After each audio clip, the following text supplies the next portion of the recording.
Hello बच्चों, चलिए प्रश्न को देखते हैं। प्रश्न है, क्षैतिज सड़क पर एक कार ए त्वरण से गति कर रही है। कार की छत से धागे की सहायता से एक गेंद लटकाई गई है। यह धागा ऊर्ध्वाधर से एक नियत कोण बनाता है, यह कोण ज्ञात करें। तो प्रश्न को आगे हल करें उससे पहले जो प्रश्न की मुख्य अवधारणा है उस पर विचार करते हैं। तो इस प्रश्न के लिए जो मुख्य अवधारणा है वह हो जाएगी तनाव। अर्थात हम यहाँ पर यह देखेंगे कि तनाव क्या होता है। तो किसी रस्सी केबल चेन इत्यादि के सिरों पर बल लगाने से उनमें उत्पन्न बल को तनाव कहते हैं। अब प्रश्न दिया गया है कि क्षैतिज सड़क पर एक कार ए त्वरण से गति कर रही। तो यहाँ पर मान लेते हैं कि यह क्या है, हमारे पास एक कोई कार है और यह क्या करी, क्षैतिज सड़क पर इस प्रकार से ए त्वरण से गति कर रही है।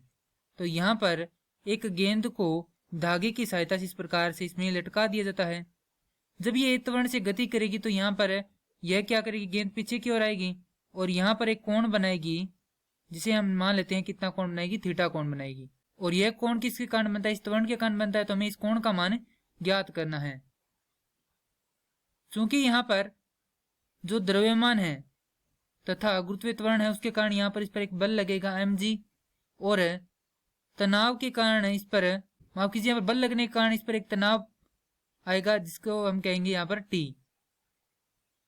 अर्थात जो डोरी है उसमें टी तनाव उत्पन्न होगा।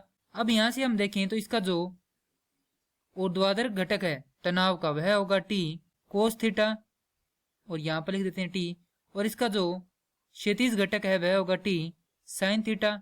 और यहाँ पर चूंकि ये कार क्या है, गतिशील है, तो यहाँ पर छदम बल भी होगा ma क्या है, यहाँ पर त्वरण है और द्रव्यमान है इसका m, तो यहाँ पर छदम बल उत्पन्न होगा, वह कितना होगा, ma होगा। तो यहाँ पर लिखेंगे संतुलन की अवस्था में, संतुलन की अवस्था में हमारे पास mg बराबर होगा किसके, t कोस थीटा के, यह मान लेंगे समीकरण 1 है, और ma बराबर होगा t साइन थीटा के, यह मान लेंगे समीकरण कितनी है, 2 है। तो समीकरण 2/1 से हमारे पास प्राप्त होगा t साइन थीटा बटा t कोस थीटा बराबर ma बटा mg। m से m कट जाएगा, t से t कट जाएगा, हमारे पास यहाँ पर आएगा टेन थीटा बराबर a बटा में g। तो थीटा बराबर हो जाएगा यहाँ पर टेन इनवर्स a बटा में g। यह क्या आ गया, हमारे पास कोण का मान आ चुका है, और ये क्या करना था, हमें ज्ञात करना था। मैं आशा करता हूं कि यह प्रश्न आपको समझ में आया होगा। धन्यवाद।